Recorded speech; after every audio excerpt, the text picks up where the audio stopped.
Saludo vía telefónica a Francisco Rivas, director del Observatorio Nacional Ciudadano. Francisco, buenas noches. ¿Qué tal, Olivia? Muy buenas noches a ti y al auditorio. Pues es increíble, estas cifras son muy alarmantes, Francisco. Estamos hablando que 2017 ya prácticamente desbancó a 2011 como el año más violento del que se tenía registro en el país. Efectivamente, desafortunadamente, lo que va de estos primeros 10 meses del año, ya superamos la tasa por cada 100,000 habitantes.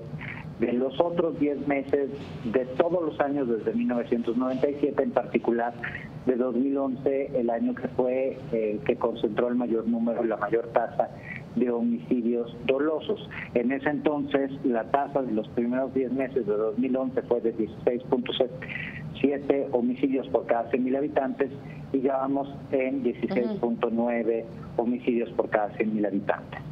Y no solo, el problema no es solo el homicidio es muy grave porque pues debemos recordar que ese 16.9 homicidios por cada 100,000 habitantes corresponden casi a 24,000 personas que han perdido la vida en eventos dolosos y de las que pues en realidad tenemos registro, porque aún en el homicidio, que parece un delito de baja cifra negra, debemos recordar que también hay un subregistro importante y ese subregistro se debe en parte pues entre las desapariciones o las malas clasificaciones que hacen los ministerios públicos sobre los delitos, es decir, homicidios culposos registrados como, dolosos registrados como culposos.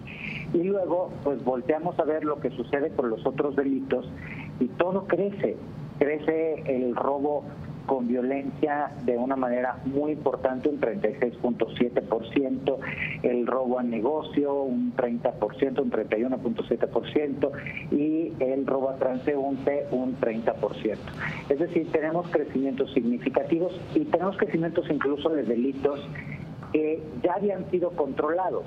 Sí. En particular hay dos casos, como es el tema del robo de vehículo, que era el delito más exitoso que se tenía en términos de combate, porque pues, en los últimos prácticamente 6-7 años el comportamiento se había mantenido a la baja y hoy pues el crecimiento es de más de un 15%.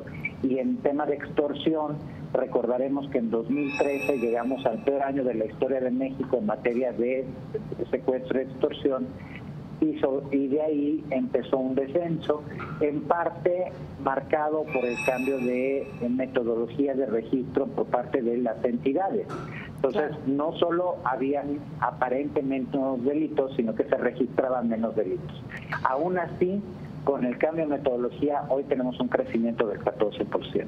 En pocas palabras, estamos mal como probablemente nunca lo habíamos estado. Como nunca lo habíamos estado, Francisco Rivas, y además es palpable, es decir, un día como hoy, por ejemplo, las noticias que estamos dando reflejan justamente estas cifras, es decir, se siente, está ahí, ¿no? Estamos hablando del asesinato del titular de Derechos Humanos en el estado de Baja California Sur, que ha tenido un aumento de la violencia impresionante.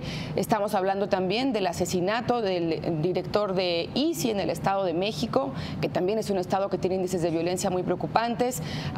Hoy vamos a dar en un momento más la noticia también del asesinato de un alcalde electo en Veracruz, un estado también con una situación delicada. Es decir, es que todos los días estamos informando de lo que está sucediendo, está ahí, es palpable y además los ciudadanos lo sienten en su vida cotidiana. Mira, y en ese sentido, dos cosas. Todo asesinato es desafortunado, pero pues estos son los que conocemos precisamente porque eran personas que eran reconocidas. Exactamente. Lo malo es que todos los días hay una serie de pérdidas de vida de personas a las cuales pues solo sus familiares se acuerdan, porque las autoridades difícilmente les permiten el acceso a la justicia. Es decir, seguimos teniendo un grave problema de desinterés por parte de las autoridades, de negligencia, y en este contexto, como tú señalabas, en este momento, pues la incidencia delictiva, el mapa de la incidencia delictiva se ha modificado sustancialmente. Si nosotros pensamos al país que recibió esta administración, esta administración federal recibió un comportamiento a la baja de prácticamente todos los delitos, que ya había, insisto, iniciado meses antes. Y aparte de esto, la violencia se encontraba mucho más localizada en ciertas entidades. Hoy lo que estamos viendo es una atomización de la violencia y una negligencia absoluta de las autoridades que, pues no sé si tú tienes información diferente, pero yo no he escuchado que nadie reconozca su responsabilidad, que nadie salga a decir no lo estoy haciendo bien, por lo tanto debo renunciar. Hay autoridades que de plano no hemos visto todo el sexenio, pensemos en el CISEN, no sabemos para qué los tenemos, no se combate la corrupción, no tenemos evidencia de estrategias diferentes que nos hagan pensar que pronto veremos condiciones mejores. Es decir, estamos por mucho peor respecto a cómo estábamos en 2011. Francisco Rivas, muchísimas gracias, director del Observatorio Nacional Ciudadano, por esta conversación, por este análisis de las cifras del Secretariado Ejecutivo que se dan a conocer el día de hoy. Muy buenas noches.